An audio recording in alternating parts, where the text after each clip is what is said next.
नमस्कार, आप देख रहे हैं एनबीसी भारत और आपके साथ मैं हूं अलीना खान। पश्चिम बंगाल में जैसे जैसे विधानसभा चुनाव नजदीक आ रहे हैं, सियासत का पारा तेज होता जा रहा है। एक तरफ बीजेपी है जो बंगाल में घुसपैठ, बॉर्डर सिक्योरिटी और भ्रष्टाचार को सबसे बड़ा मुद्दा बना रही है। दूसरी तरफ कांग्रेस है जो बंगाली भाषा बोलने वाले प्रवासी मजदूरों पर हो रहे कथित अत्याचार को लेकर सीधे प्रधानमंत्री के दरवाजे तक पहुंच गई है। यानी चुनाव से पहले बंगाल में सवाल साफ है, घुसपैठ बड़ा खतरा है या भाषा के नाम पर इंसार। केंद्रीय गृह मंत्री अमित शाह ने कोलकाता में प्रेस कॉन्फ्रेंस कर ममता बनर्जी सरकार पर सीधा और तीखा हमला बोला। शाह ने कहा, बीजेपी के सभी कार्यकर्ता बंगाल की जनता को आश्वासन देते हैं कि पीएम मोदी के नेतृत्व में बंगाल की विरासत को फिर से जीवित किया जाएगा। लेकिन इसके बाद शाह का फोकस पूरी तरह घुसपैठ पर आ गया। उन्होंने दावा किया कि ऐसे राष्ट्रीय ग्रिड बनाएंगे कि इंसान तो छोड़िए, परिंदा भी घुसपैठ नहीं कर पाएगा और जो घुसपैठिए हैं उन्हें चुन चुन कर देश से बाहर किया जाएगा। अमित शाह ने बांग्लादेश सीमा पर तारबंदी का मुद्दा उठाते हुए ममता सरकार पर गंभीर आरोप लगाए। उन्होंने सवाल किया, त्रिपुरा, आसाम, पंजाब, राजस्थान, गुजरात और कश्मीर में घुसपैठ क्यों रुक गई?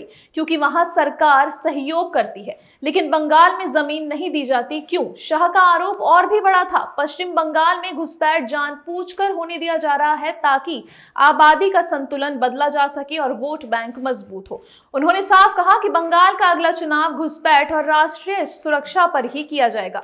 गृह मंत्री यही नहीं रुके, उन्होंने ममता सरकार के 14 साल के शासन को लेकर कहा, डर और भ्रष्टाचार आज बंगाल की पहचान बन चुके हैं। शाह ने यह भी ऐलान किया कि 15 अप्रैल 2026 के बाद जब बंगाल में बीजेपी सरकार बनेगी तब बंग गौरव और बंग संस्कृति को फिर से खड़ा किया जाएगा।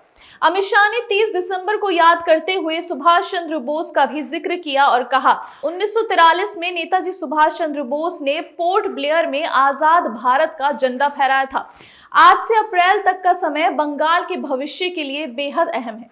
उनके मुताबिक बंगाल की जनता अब भय और भ्रष्टाचार से निकलकर विरासत और विकास चाहती है। इधर कोलकाता में बीजेपी हमला बोल रही थी, उधर दिल्ली में कांग्रेस के वरिष्ठ नेता अधीर रंजन चौधरी सीधे प्रधानमंत्री नरेंद्र मोदी से मिल रहे थे। अधीर रंजन ने मुद्दा उठाया बंगाली बोलने वाले प्रवासी मजदूरों पर हमले का। उन्होंने पीएम मोदी से अपील की कि बीजेपी शासित राज्यों में बंगाली भाषा बोलने वाले को बांग्लादेशी समझकर निशाना बना दिया जाता है। इससे सांप्रदायिक तनाव बढ़ रहा है। अधीर रंजन ने दावा किया कि उनका अपराध सिर्फ इतना है कि वो बंगाली बोलते हैं, प्रशासन उन्हें घुसपैठ मान लेता है। उन्होंने उड़ीसा की एक घटना का जिक्र किया जहां कथित तौर पर एक बंगाली मजदूर को पीट पीट कर हत्या कर दी गई।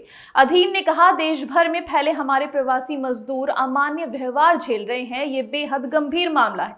अब बड़ा सवाल तो बंगाल के चुनाव रण में सवाल सिर्फ सत्ता का नहीं है। क्या घुसपैठ सबसे बड़ा खतरा है या भाषा और पहचान के नाम पर हो रहा अन्याय? क्या बॉर्डर सिक्योरिटी के नाम पर इंसानियत कुचली जा रही है और क्या प्रवासी मजदूर राजनीति की मोहर बन चुके हैं? चुनाव नजदीक है, बयान तेज हैं और बंगाल की सियासत अब सिर्फ कोलकाता नहीं दिल्ली तक गर्म हो चुकी है। फैसला बंगाल की जनता के हाथ में है।